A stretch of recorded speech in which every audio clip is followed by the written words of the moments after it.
Welcome to Thinking Deeper by 6-7. Today, we are exploring the ultimate clash of ideologies, the modern debate between traditional belief in God, atheism, and the rebellion of Satanism. But we're also tracing these arguments back over 3,000 years to humanity's oldest philosophical framework, uncovering how the very concepts of good, evil, heaven, and hell were invented, and why both modern atheists and ancient believers are actually fighting the exact same battle for truth. It's honestly an incredible journey today. I mean, we are going from a brightly lit 21st century YouTube studio all the way back to the ancient Iranian plateau. It's a massive leap in time. Yeah, it really is. Because at its core, we are looking at how human beings, across millennia have tried to make sense of morality, the meaning of life, and just the profound suffering we see in the world around us. And to do that, we are pulling from a couple of highly contrasting sources today. First, there's this fascinating Jubilee panel titled, "Can Satanists and Major Religions See Eye to Eye?" And second, an incredibly detailed historical breakdown of ancient Zoroastrianism from the YouTube channel Sleep Nomad. Both of which are just packed with so much layered information. Oh, absolutely. The mission of this deep dive is to really help you understand the absolute core tension between divine authority and secular skepticism. And before we get completely lost in the cosmos, if you like my channel, please subscribe and hit the like button. Always good to get the housekeeping out of the way first. Definitely. Okay, let's unpack this, starting with that Jubilee panel. Because you have a Christian pastor, a Muslim, a Hindu, and 3 Satanists all just sitting in a room together. Which is quite the lineup. Right. And immediately I had to pause the video because my preconceived notions were just completely shattered. The modern Satanists on this panel, people like Lois, Jason, and Richard Lale, they do not believe in a literal guy with horns and a pitchfork living underground. They don't. And that is a very, very common misconception. They explicitly state that they don't believe in souls, spirits, or, any supernatural entities whatsoever, let alone a literal devil. So it's not actual devil worship? Not at all. Yeah. For them, Satanism is essentially this dramatic framework for atheism and secular humanism. They view Satan purely as a literary symbol. A symbol of freedom, liberty, and the questioning of arbitrary authority. It completely flips the script on what you'd expect. It really does. But what I found really compelling in their discussion was this massive, almost unbridgeable gap around the concept of a higher purpose. When you listen to Sean, the Christian pastor, or Amr, the young Muslim man, they describe their belief in God as providing this immense comfort. Yeah, submitting to God's higher design is a deeply unifying force for them. Exactly. It provides a very solid psychological and existential foundation. Because for the traditional believers in that room, having an all-powerful creator who has authored a master plan gives them a framework to understand tragedies, illnesses, and just the overall chaotic arc of their lives. It gives everything a reason. Right. It is a profound source of grace. It means you are never truly alone, and your suffering is never pointless because it is held within God's ultimate will. But the atheists and the Satanists in the room, they practically physically recoil at that exact same phrase. When they hear higher purpose, they don't hear comfort at all. They hear authoritarianism. Because to the atheist or the secular humanist perspective, a prescriptive purpose that's handed down from above, it feels like a restriction of human potential. Yeah, a total restriction. If your life is just a script written by a creator, where is your actual agency? Where's your freedom to define your own meaning? They argue you essentially lose your autonomy entirely. And this led to one of the most intense exchanges in the source material where they actually start debating the Garden of Eden. Oh, that was a fascinating part of the panel. Yeah, so Sean, the pastor, he defends the traditional view, right? He says God creates an environment of perfect love, peace, and innocence for humans to flourish in an unashamed relationship with him. It's a literal paradise. And how do the modern atheists interpret that exact same scenario? They look at it and say, wait a minute, if God wanted to keep humans naive, naked, and completely ignorant of the knowledge of good and evil, wasn't the serpent essentially the first whistleblower? Wow. That is such a radical reframing of the narrative. It totally blew my mind a little. The serpent is suddenly cast as this, advocate for equal rights and human knowledge, rebelling against a tyrannical god who just wanted to keep humans as simple, ignorant playthings in a terrarium. It's a very provocative analogy. It really is, but it perfectly captures their entire philosophical stance on atheism versus divine authority. And what is crucial to understand here is not necessarily taking a side on who is right or wrong about the Eden story. It's really about observing how these different groups construct their moral universe. Right, how they build their worldview. It's exactly. This modern debate between God and atheism is fundamentally about autonomy versus submission. The core question is, where do you locate your moral compass?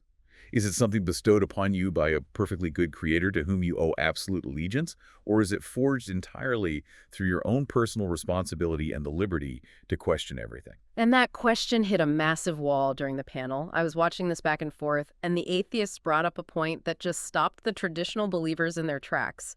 The Satanists found it incredibly cruel, inhumane, really, that an all-powerful God would create an eternal lake of fire simply to punish non-believers forever. It is the ultimate sticking point for secular skepticism. Yeah. I mean, one of the atheists pointed out that damning the vast majority of humanity simply because they required more empirical evidence to believe in a specific set of rules, well, that makes that deity in their eyes unworthy of worship. They said an eternal punishment for a finite, earthly crime makes absolutely no sense. But I was stuck on something else entirely.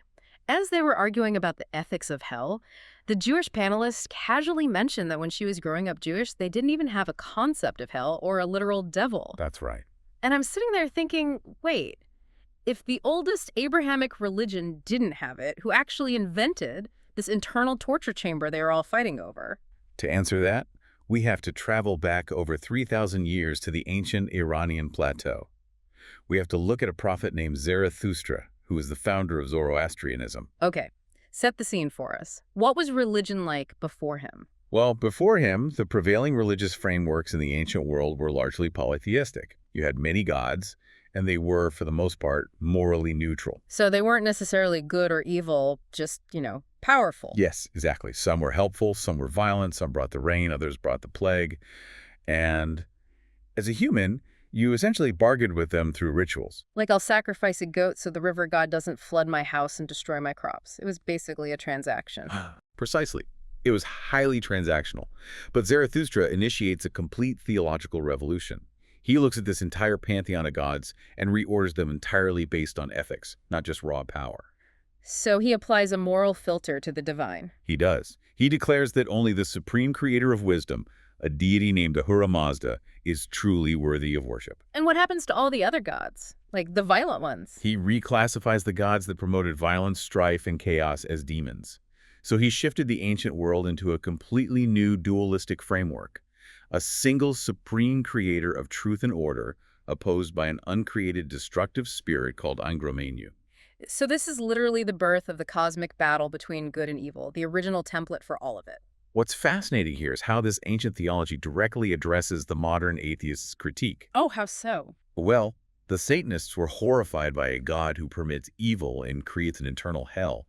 But in Zoroastrianism, God didn't create evil. Evil, which is known as druj, or chaos, is a genuine uncreated force that exists entirely independently of God. Wait, independent of God? Yes, God is not a tyrant who permits evil as a test of your faith or as a punishment for your sins. God is actually actively fighting it alongside us. Wait, so you are saying God is not all-powerful?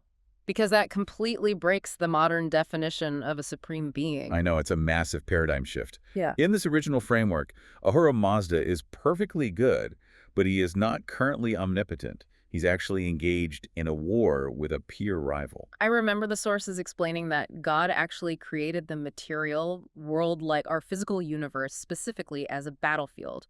It is described almost like a strategic quarantine zone. That's a great way to put it. Yeah, God lured the destructive spirit into physical space where it could be trapped, isolated, and eventually neutralized. That is a staggering shift in perspective compared to modern monotheism. It really is. So I want you, the listener, to think about this for a second.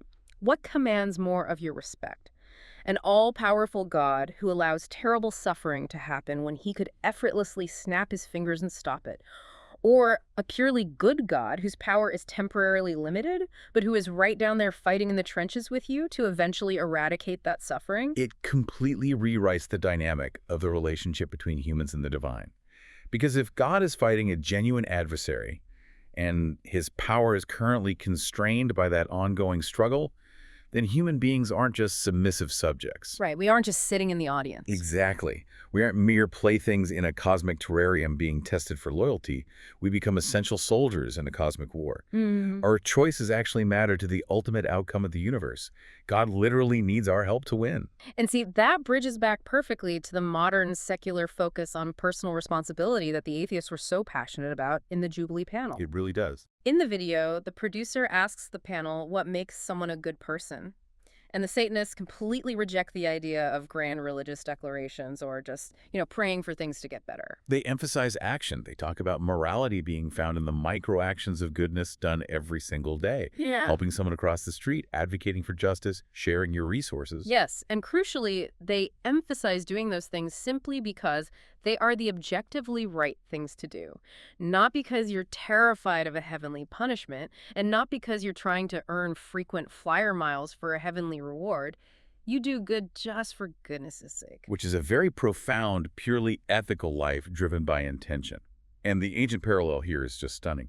In Zoroastrianism, this concept of truth, cosmic order, and righteousness is called Asha. Right. Yeah.